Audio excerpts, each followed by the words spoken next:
한국에서 요즘 미티 운동 텔레비전만 켜면 그런 얘기가 계속 나오면서 우리의 마음이 많이 우울한 한 주간이었습니다. 그런데 미국에서는 지나간 한 주간 텔레비전만 틀면 나오는 일주일간 계속된 뉴스가 있었습니다. 바로 빌리그리암 목사님의 소천과 장례식에 관한 이야기였습니다. 빌리그리암 목사님은 99세의 일기로 지난주에 하늘나라로 이사를 가시게 되었습니다. 이분은 평생 전 세계 2억 1,500만 명에게 직접 복음을 전한 사람입니다. 그는 특별히 한국 사람에게 그리고 한국인에게 특별한 애정을 가지고 계셨고, 트루먼 대통령이 한국 전쟁에 참전하기를 거부하던 시기에 직접 그에게 한국을 위하여 군대를 보내달라고 그렇게 부탁을 했던 인물입니다.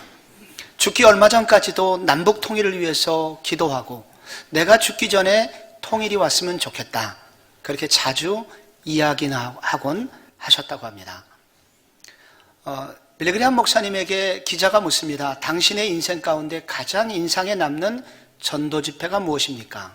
그런 질문을 받을 때마다 그는 지체하지 않고 1973년 여의도에서 있었던 집회였다고 그런 고백을 하였습니다.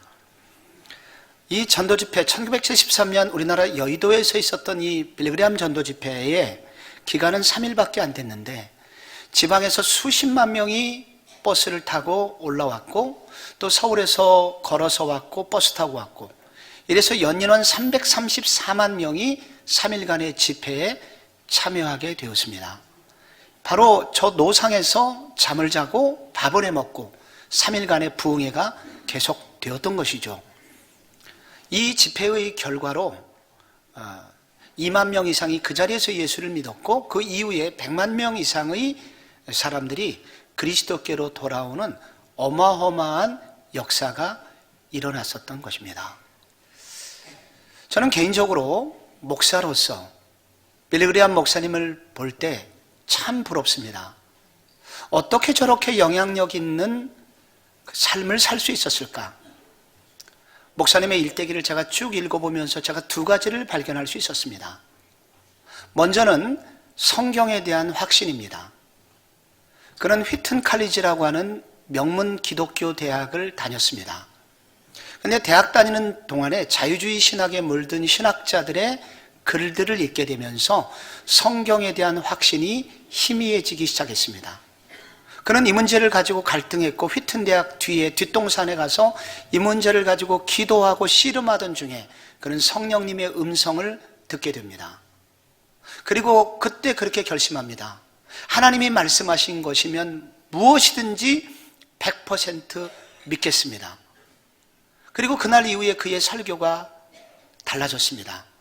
그의 설교는 매우 단순했고 그러나 힘이 있었고, 그 결과 많은 사람들이 예수를 믿게 되었습니다.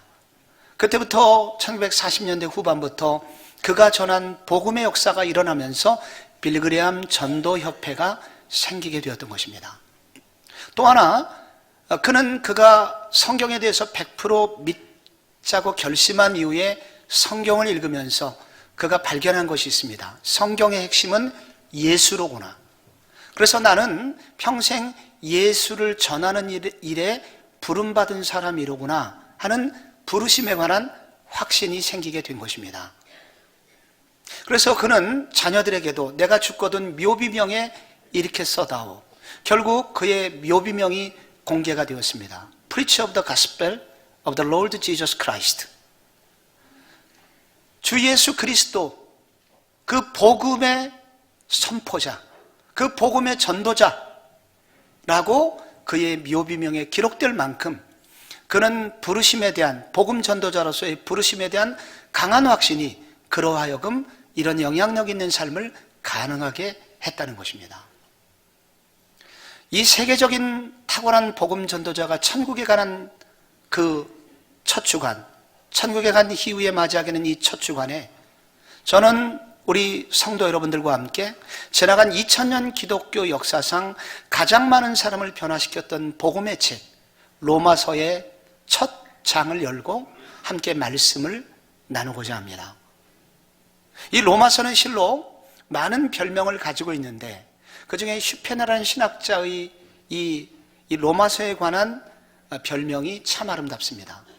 성경을 반지에 비유할 수 있다면 로마서는 이 반지의 보석에 해당한다 그 말했습니다.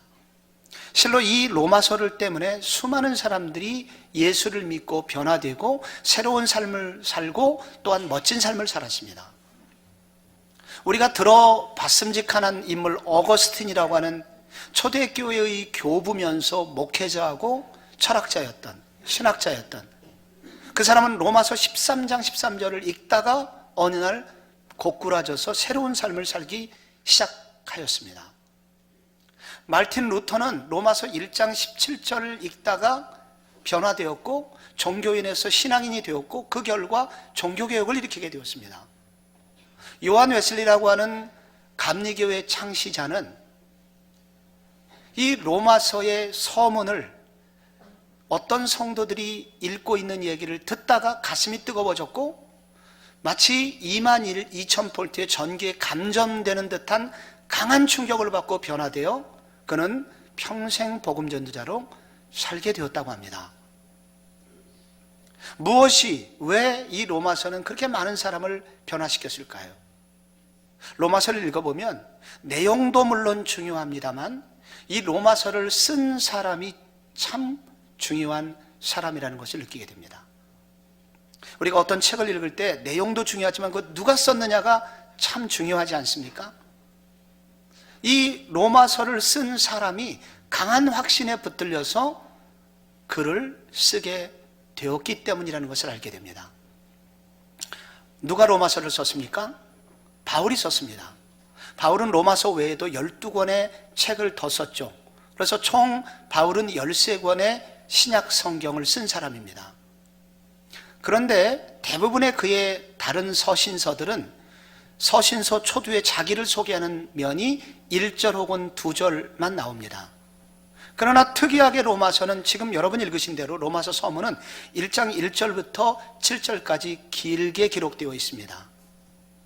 이 부분은 앞으로 이 로마서의 수신자인 로마 교회를 바울이 세우지 않았기 때문이기도 하지만 적어도 이 로마서의 긴 서론을 통해서 바울이 어떤 사람이며 어떤 확신을 가지고 이 서신을 썼는지 분명히 드러나게 됩니다. 이 서신의 서론에서 가장 많이 나오는 단어가 있습니다. 그것은 부르심을 받았다는 것입니다. 여러분이 1절을 읽어보시면 예수 그리스도의 종 바울은 사도로 부르심을 받았다고 나오고 있습니다. 6절에 보시면 너희도 그들 중에서 예수 그리스도의 것으로 부르심을 받은 자니라 나옵니다. 7절에 로마에서 하나님의 사랑하심을 받고 성도로 부르심을 받은 모든 자에게 부르심을 받았다는 얘기가 강조되고 있습니다. 이 편지가 이토록 강한 영향력을 미치게 된 것은 이 저자가 바로 바울이 이런 부르심을 확신한 것과 깊은 관련이 있다는 것입니다. 그렇다면 구체적으로 그는 어떤 부르심에 대하여 확신을 하고 있는 것입니까? 첫째로 종으로 부름받았다는 것에 대해서 확신을 하고 있습니다. 1절이 이렇게 시작합니다. 예수 그리스도의 종 바울은 사도로 부르심을 받아 하나님의 복음을 위하여 택정함을 입었으니, 여기 앞으로 종종 로마서는 한 절 한 절 단어 하나가 중요하기 때문에 종종 단어 설명을 해야 됩니다. 예수 그리스도의 종, 그럴 때 종은 둘로스 이렇게 씁니다. 영어로는 servant. 근데 원문을 읽어보면은 바울 다음에 바로 바울하고 설명 없이 종 딱 달라붙어서 나옵니다. 그래서 바울은 자기 자신을 소개할 때 맨 먼저 바울 하면 종이다 라고 소개하기를 원했습니다. 종은 노예입니다. 노예는 주인의 말을 전적으로 따라야 되는 하수인입니다. 1세기 로마에서 이 노예는 짐승과 같은 수준이었습니다. 1세기의 어느 책에 보면 노예와 당나귀의 유일한 차이는 노예는 말을 할 수 있다는 것이다 라고 기록되어 있다고 합니다. 1세기의 이 로마의 종은 노예는 짐승 수준이었습니다. 그럼에도 불구하고 이 바울은 자기 자신을 소개할 때 나는 그리스도의 노예요, 나는 그리스도의 종이요 라고 소개를 하고 있습니다.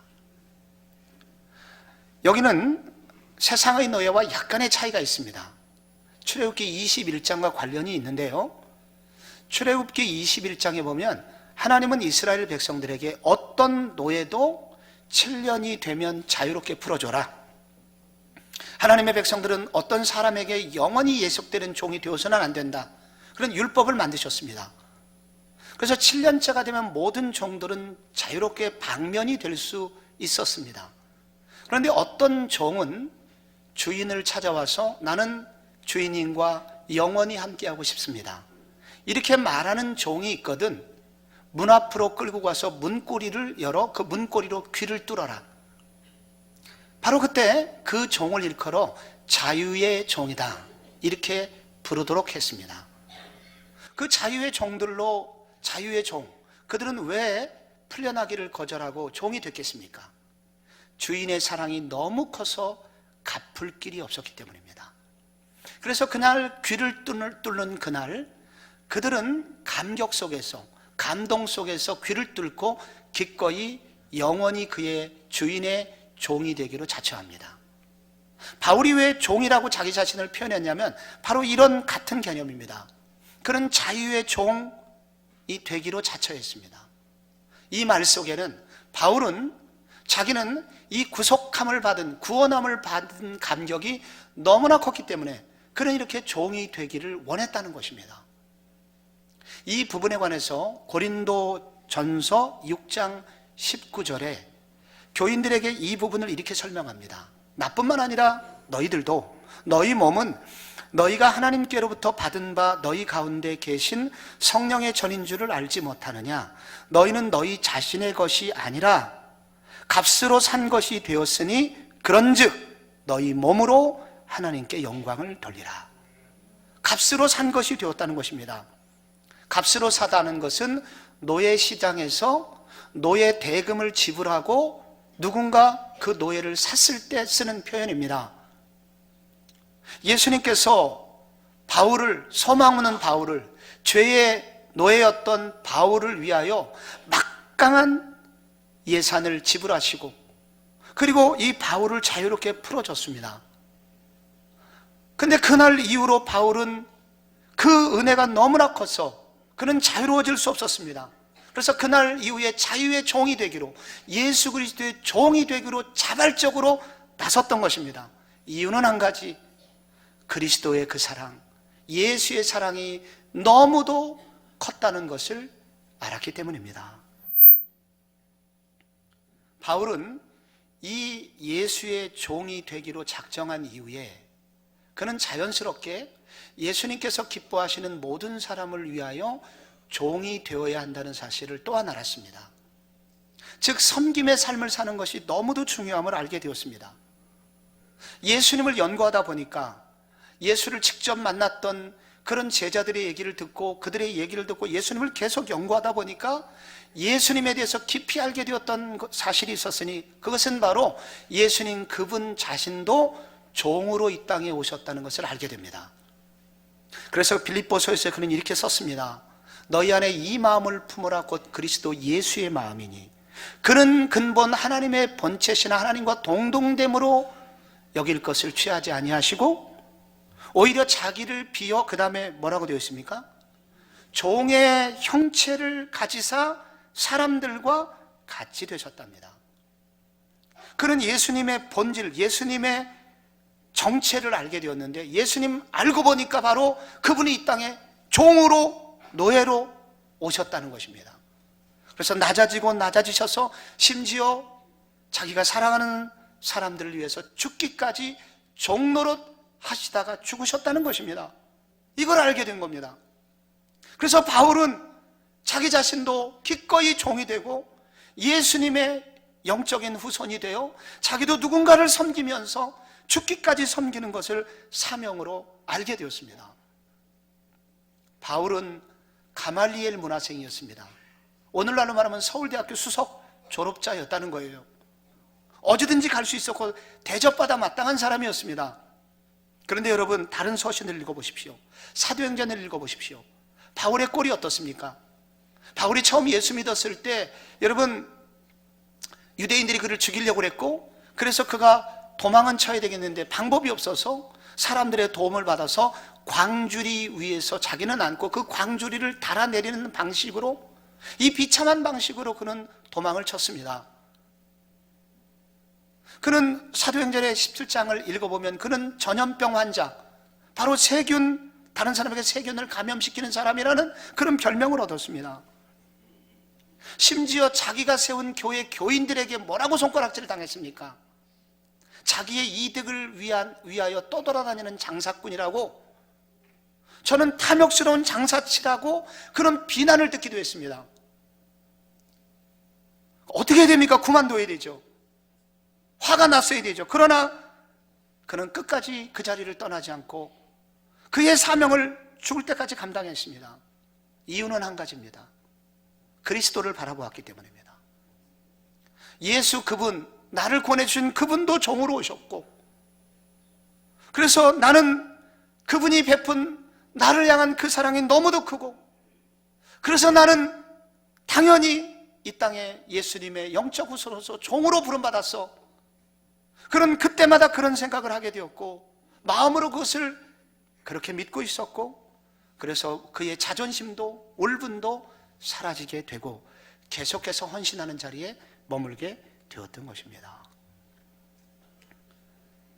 어느 날 요즘 제자훈련을 청년부에서 받게 된 제 둘째 녀석이 큐티를 하고 저한테 충격을 받은 듯이 질문을 했습니다.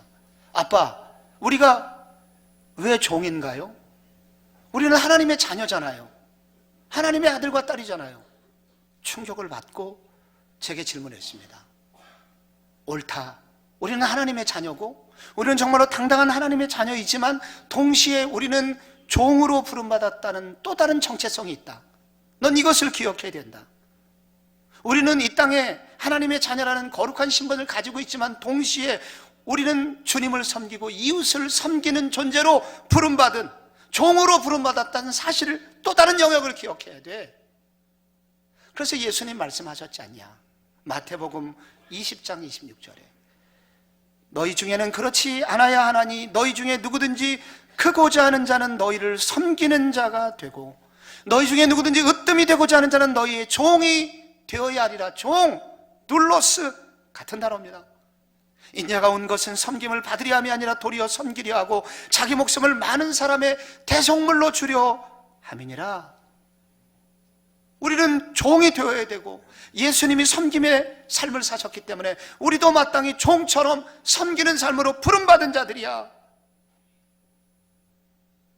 여러분, 요즘 우리가 많이 아프잖아요. 요즘 미투 운동 때문에 우리가 많이 아프잖아요. 많은 사람이 권력을 얻은 이후에 그 자기가 가진 권력을 이용해서 갑질하고, 그리고 여자들 성폭행하고 마음대로 희롱하는 삶을 살아왔습니다. 거기에 왜 기독교인이 없겠습니까? 안 드러나서 그렇지. 거기에 앞으로 얼마나 많은 사람들도 드러나게 될까요? 겁이 납니다. 왜 그런 삶을 살고자 합니까? 왜 여전히 그렇게밖에 살 수 없습니까? 우리의 신분이 종으로, 섬김의 사람으로, 나에게 주신 이 자리는 특권이 아니라 누군가를 섬기기 위해서 주신 의무의 자리라는 이 종의 의식, 우리는 섬김의 종으로 부름받은 사람이라는 이 확신이 약하기에 이 땅의 그리스도인도 여전히 세상 사람과 동일하게 살고 있지 않습니까? 지난주에 팀 켈러 목사님 집회를 평신도를 위해서 주일날 장충체육관에서 3,500명, 정말 장충체육관 우리가 앞에 화면이 보이는 자리는 꽉 차서 예배를 드렸습니다. 우리 교회도 한 200여 명 분이 참여를 하셔서 앞자리에 앉아서 은혜를 받았습니다. 카메라 기자가 얼마나 영감이 있는지 우리 교회만 계속 비춰서 12번 우리 교회 교인들 얼굴이 화면에 또 방송으로 나갔습니다. 그날 이후로 월요일부터 3일 동안 목회자를 위한 세미나가 횃불에 관해서 있었는데 1200명 이상의 많은 목사님들이 오셔서 정말 시간마다 은혜를 받으시더라고요. 누군가 말씀해 주시기를 최근 10년 동안 이렇게 많은 목사들이 온 세미나가 없었답니다. 요즘 세미나 해도 목사님들이 오질 않아요. 근데 많은 분들이 오셨습니다. 근데 이런 일들이 진행하기까지 12개 교회의 담임 목사들이 헌신을 하였고 사실 각 교회에서 많은 헌금으로 이 일이 진행되도록 도왔습니다. 근데 그 12개 담임 목사들 전부 다 자기 교회 목회하기도 바쁜 사람입니다. 그 중에 저도 있고요. 이번에 특강을 저도 한 강좌를 맡았지만은 강사료를 받지 못했습니다. 우리가 막대한 후원금도 냈지만 우리 교회 교역자들 전부 다 개인적으로 다 등록을 해야 했습니다. 물론 교회에서 도와줬지만 저 또한 우리 교회를 통해서 등록금이 나갔습니다. 그렇게 행사가 끝났습니다. 전부 다 12개 교회 목사님들이 그 교회 교역자들이 전부 다 이렇게 했습니다. 끝나고 났더니 우리 노회에서 참여했던 한 목사님이 전화가 왔습니다. 목사님, 이제 내가 한국교회 걱정하는 기도는 안 하기로 했습니다. 이제 모든 걱정을 길 목사님에게 맡기기로 했습니다. 그렇게 저한테 얘기를 하는 거예요. 은혜 받았다는 거예요. 소망을 받다는 거예요. 전부 다 이렇게 뺏어 먹으려고만 하는데 이렇게 나눠주려는 목사님들이 있으니까 너무 좋았다는 거예요. 내용도 좋았지만. 근데 이 12개 교회의 목사님들이 이렇게 한 이유가 있었습니다. 지난 5년 전에 미국에 2명의 목사님들이 왔습니다. 미국에 요즘 부흥하는 교회 너무나 좋은 모델이 있고 이것이 한국 교회에 접목되면 너무 좋을 것 같다. 그래서 매년 2-3번씩 와갖고 3박 4일, 4박 5일 세미나를 열어주는데 복음적으로 설교는 어떻게 해야 되는지, 그리고 교회 전도운동은 어떻게 일으켜야 되는지, 그리고 다른 작은 교회는 어떻게 도와줘야 되는지 그분들이 구체적으로 가르쳐 줬습니다. 저는 그들이 처음에 누구인지는 몰랐습니다. 나중에 알고 보니까 전부 다 그들도 담임 목사님들이더라고요. 그리고 올 때 누군가 도와줘서 강사료를 주는 것이 아니었더라고요. 그들은 자발적으로 스스로 그렇게 와서 매년 2-3번씩 14시간, 15시간 비행기 타고 와서 어떤 때는 광주로, 어떤 때는 제부도로 그렇게 기도원을 찾아다니면서 우리를 가르쳐 주었습니다. 물었습니다. 왜 이렇게 하십니까? 그들은 답변하지 않았습니다. 그냥 웃기만 했습니다. 그게 우리를 흥분시켰습니다. 나중에 알고 보니까 그들도 막대한 각집을 하고 왔더라고요.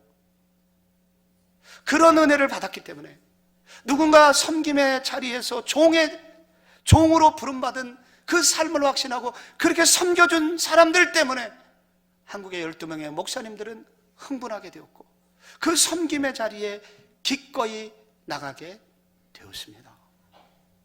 우리는 종으로 부름받은 사람들입니다. 섬기기 위해서 주님이 우리를 불러주신 것입니다. 우리에게 주신 모든 특권은 섬기라고 주신 자리입니다. 그래서 우리 모두는 종으로 부르심을 받은 사람들이다. 바울처럼 확신해야 됩니다. 또 하나, 바울은 어디에 대해서 확신합니까? 복음의 대사로서 불러주셨음을 확신하고 있습니다. 1절 뒷부분에 사도로 부르심을 받아 하나님의 복음을 위하여 부르심을 받았답니다.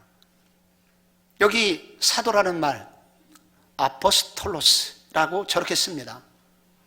그래서 영어의 아포슬이 나왔고 이 단어의 뜻은 보냄받은 자, 파송받은 자입니다.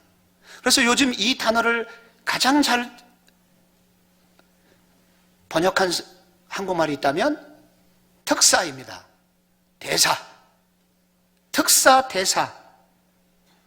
여러분, 사도란 예수님께서 직접 말씀을 예수님으로부터 직접 들은 사람들이고 예수님의 부활의 목격자여 증인을 사도라고 합니다. 그래서 사도들에게 특별한 권위를 주셨는데 그들이 말한 것은 다 성경이 되었습니다. 그 정도로 사도는 특별한 사람들이었습니다. 바울은 자기 자신이 이렇게 복음을 전하는 일에 특별히 보냄받은 자라는 강한 확신이 있었습니다. 때로 저 사람 사쿠라야 사도권을 의심받을 때도 그는 그때마다 이렇게 말했습니다. 대표적으로 갈라디아서 1장 1절에 나와 있어요. 사람들에게서 난 것도 아니요 사람으로 말미암아 온 것도 아니요 오직 예수 그리스도와 그를 죽은 자 가운데서 살리신 하나님 아버지로 말미암아 사도된 바울은, 그리고 11절에 형제들아 내가 전한 복음은 사람의 뜻을 따라 된 것이 아니니라. 그는 하나님께서 자신을 복음 전도자로 보내주셨다는 강한 확신과 자부심을 가지고 있었습니다. 평창올림픽 때 김여정이 왔습니다. 플래시가 터졌습니다. 많은 사람이 몰렸습니다. 눈 하나 깜짝하지 않더라고요. 너무 당당했습니다. 왜? 뒤에는 자기 오빠 국방위원장이 보냈다는 확신이 그에게 있었기 때문입니다. 올림픽 마칠 때 미국에서 이방카가 왔습니다. 공항에서 내릴 때부터 모습이 달라요. 특사로 왔는지 패션 모델로 왔는지 너무너무 당당하게 공항을 빠져나오고 청와대 최고의 자리에서 대접을 받아도 별로 고마운 줄 모릅니다. 너무 당당합니다. 뒤에 누가 있습니까? 미국 대통령이 있기 때문입니다. 바울은 더욱 당당합니다. 바울은 고난 속에서도 외모도 초라한데 당당합니다. 권력이 없는데 당당합니다. 왜? 하늘아버지가 나를 파송하셨다. 하늘아버지가 나를 세상의 복음의 사도로 보내셨다는 강한 확신이 바울에게 있습니다. 그럼 바울은 무슨 대사? 그 대사의 임무가 무엇이었을까요? 1장 후반절에 하나님의 복음을 위하여 복음을 전하도록 하는 임무를 가졌다는 것입니다. 복음은 복된 소식이죠. 좋은 소식입니다. 그럼 복음이 좋은 소식인 내용은 무엇일까요? 이렇게 물으면 성도들이 답변을 잘 못해요. 우리는 지금 복음적인 교회고 복음을 전해야 되는데 여러분 복음이 무엇입니까? 그러면 대답을 잘 못해요. 오늘 외우시기 바랍니다. 오늘 성경에 복음에 대해서 잘 설명을 하고 있습니다. 복음은 한마디로 말하면 아들입니다. 아들. 하나님의 아들. 하나님의 아들, 다른 말로 예수 그리스도. 그 복음은 다른 게 아닙니다. 하나님의 아들 예수 그리스도입니다. 그게 복음이에요. 이 복음을 조금 더 설명하면 3절에 이렇게 나와 있습니다. 혼자 읽으려니까 좀 억울해서 여러분이 읽어주셨으면 좋겠어요. 3절과 4절 읽습니다. 시작. 그의 아들에 관하여 말하면 육신으로는 다윗의 혈통에서 나셨고 성결의 영으로는 죽은 자들 가운데서 부활하사 능력으로 하나님의 아들로 선포되셨으니 곧 우리 주 예수 그리스도시니라. 아멘. 여러분 결국 핵심은 곧, 복음은 뭐냐? 우리 주 예수 그리스도이십니다. 복음은 뭐냐? 하나님께서 하나님의 아들인데 하나님의 아들이 어떻게 되셨습니까? 다윗의 혈통으로 오셨다는 거예요. 하나님의 아들이 사람이 되셨다는 것입니다. 사람이 되셔서 무엇을 하셨습니까? 십자가에서 그 아들이 죽으셨습니다. 그 결과 어떻게 됐을까요? 6절의 결과가 나옵니다. 너희도 그들 중에서 예수 그리스도의 것이 되었다는 것입니다. 우리가 하나님의 소유가 되었다는 거예요. 하나님의 자녀가 되었다는 거예요. 예수 그리스도의 것이 되었다는 거예요. 하나님의 자녀. 하나님의 자녀란 무엇입니까? 하나님이 책임지시는 존재입니다. 하나님의 크신 계획과 능력을 가지고 그의 모든 지혜를 가지고 우리의 삶을 책임져 주시는 분이 하나님, 그 하나님의 아들과 딸이 되었다는 거예요. 그래서 베드로가 흥분합니다. 우리를 향하여 오직 너희는 택하신 족속이요 왕같은 제사장들이요 거룩한 나라요 그의 소유된 백성이라고. 우리가 이렇게 귀한 존재가 되었다는 것입니다. 1849년 12월 21일 영하 50도 칼바람 속에서 시베리아 수용소에서 한 사람이 사형대에 서 있었습니다. 5분의 시간이 주어졌습니다. 그는 벌써 생각하다가 2분을 썼고 3분 딱 남았습니다. 근데 3분을 얘기하려고 하던 바로 그 중간에 황제의 칙사가 당도하였습니다. 사형집행을 멈추시오. 그래서 사형집행이 멈춰졌습니다. 그는 극적으로 살아났습니다. 그는 그것이 하나님의 개입이 아니고서는 불가능한 일이었다는 사실을 깨닫게 됩니다. 그래서 그 이후에 전혀 다른 삶을 살게 되고 의미 있는 이 자기가 깨달은 은혜를 이 세상 사람들이 다 알았으면 좋겠다 하여 성경의 내용이 핵심이 되도록 그 중심에 복음이 들어가도록 책들을 썼으니 그것이 첫 번째 책이 죄와 벌입니다. 까라마조프가의 형제들입니다. 톨스토이와 더불어 러시아의 양대 산맥인 도스토옙스키가 탄생하게 된 것입니다. 여러분, 이러한 은혜를 일컬어 신학적으로 신적 개입이라고 합니다. 우리 모두도 이렇게 사망의 길을 가고 있었습니다. 죽을 수밖에 없는 사람들이었습니다. 그런데 어느 날 하나님께서 우리 인생에 개입하셨습니다. 갑자기 들어오셨습니다. 그리고 우리를 구원해 주셨습니다. 이해할 수 없습니다. 그래서 복음입니다. 그래서 기쁜 소식입니다. 사도행전 26장에서 바울이 재판을 받고 있습니다. 초라한 모습입니다. 2년 동안 계속 재판을 받았기 때문에 여러분 먹은 것도 변변치 않았을 겁니다. 말랐을 겁니다. 그런데 베스도 총독 앞에서 그리고 아그리파 유대왕이 있는 앞에서 그는 복음을 전합니다. 그랬더니 그들이 말합니다. 네 많은 학문이 너를 미치게 하였도다. 바울이 뭐라고 그랬습니까? 내가 공부를 많이 했건 어쨌든 간에 오늘 내 말을 듣는 모든 사람도 이렇게 내가 결박된 것 외에는 다 나와 같이 되기를 원합니다. 나처럼 됐으면 좋겠습니다. 얼마나 당당합니까? 왜 이렇게 당당해요? 왜 이렇게 자신이 있어요? 그는 하나님께서 이 땅의 영혼들, 죽음을 향하여 가는 사람들에게 신적 개입, 하나님의 개입이 있으면 달라질 수 있다는 이 놀라운 복음의 파송자로 보내심을 받았다는, 그 일 때문에 부르심을 받았다는 확신이 그에게 있었기 때문입니다. 우리는 어떻게 살아야 됩니까? 여러분, 이제 우리는 어떤 존재로 살아야 됩니까? 6절을 다시 한번 보면 너희도 그들 중에서 예수 그리스도의 것으로 부르심을 받은 자니라. 바울만 그렇게 부르심을 받은 게 아니라는 거예요. 우리 모두 다 동일한 부르심을 받았다는 거예요. 너희도 첫째, 종으로 부름받았으니 섬기는 삶을 살도록 부름받은 존재들이요, 그리고 복음의 파송자로, 그리고 복음의 특사로 보내심을 받았으니 당당하게 복음 전하는 삶을 살아야 한다 도전하고 있습니다. 팀 켈러 목사님 세미나 중에 자기 교회 교인 자랑하는데 우리 교회도 이런 분이 있었으면 좋겠다 기도 제목이 생겼습니다. 어느 날 한 꽤 젊은 여자분이 교회에 등록하였고, 등록하게 된 이유에 대해서 팀 켈러 목사님에게 이렇게 말을 했답니다. 저는 어려운 과정을 거쳐서 방송국에 취업을 했습니다. 미국 방송국 들어가기가 너무 어려워요. 놀라운 방법으로 취업이 됐으니 얼마나 기뻤을까요? 그런데 어느 날 제가 실수를 저질렀습니다. 그 실수는 치명적인 실수였고, 그래서 저는 회사에서 해직될 위기에 처해져 있었습니다.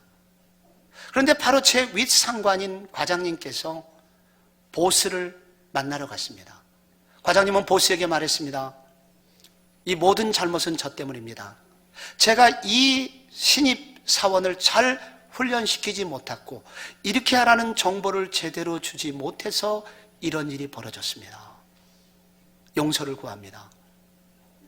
그 상관 과장은 이 사장님에게 엄청 꾸지람을 받았고 신용을 잃어버리게 되었습니다.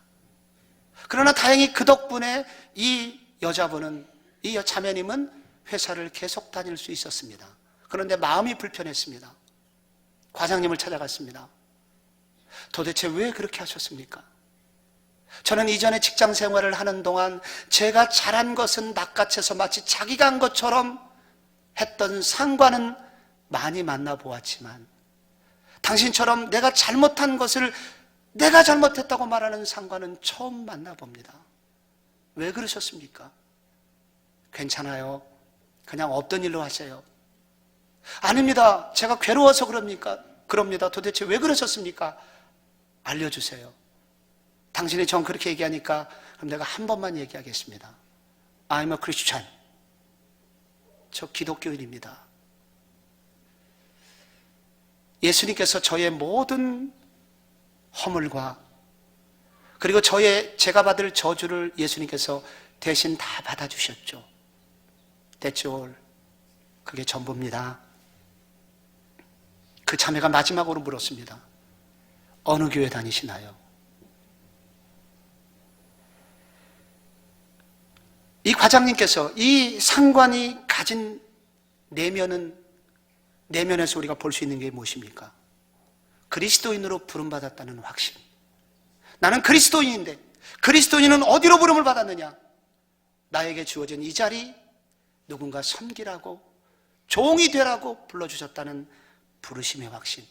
그리고 이 일을 통해서 복음을 전하라는 복음의 대사로서의 이 정체성이 이 과장님에게 있었다는 것입니다. 어느 날 여러분의 회사에서, 여러분의 학교에서, 여러분의 가정에서 누군가 이렇게 물어줬으면 좋겠습니다. 어느 교회 다니세요? 부르심 받은 자로서 마땅히 걸어가야 될 것을 걸어가는 복된 성도님들 다 되시기를 축원합니다.